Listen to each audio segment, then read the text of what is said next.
let's look at j to the k.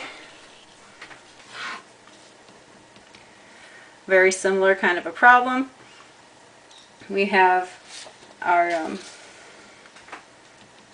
z inverse, z transform inverse of our zi minus j inverse times z. Alright, and so let's find our, let's find zi minus j first for our same j lambda 1 with a repeated eigenvalue lambda 2.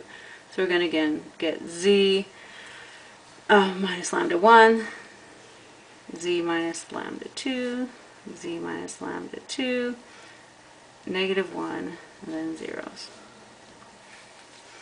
Alright, I'm going to take the inverse of this matrix. It's the same as our Si minus A inverse matrix with the S repeated, or S made into Z's.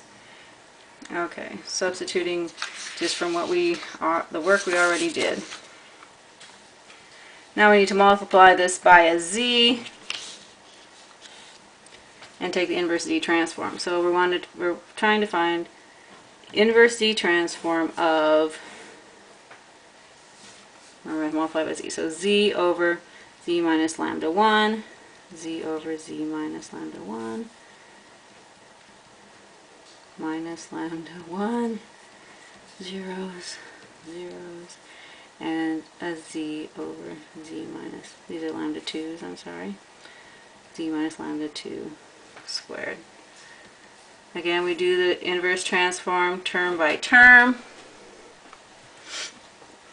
And now we go to our transform table and we see that I have a little bit of a table in here. A to the k transforms with z over z minus a, and k to the k transforms with az over z minus a squared. Okay, so for our first term, our a is our lambda 1, and so we're just going to get lambda 1 to the k. Same thing for all of our main diagonals, lambda 2 to the k, lambda 2 to the k again. And again, if we had our Jordan form that was only the diagonal, we would have gotten our solution like we had before. We have 2 zeros here. The last term again is this off-diagonal term, and it has the second order form. We need a az times z minus a kind of term. So we need a form with lambda 2 in the numerator. So if we multiply through and make this be a lambda 2, we need to multiply the whole thing by 1 over lambda 2.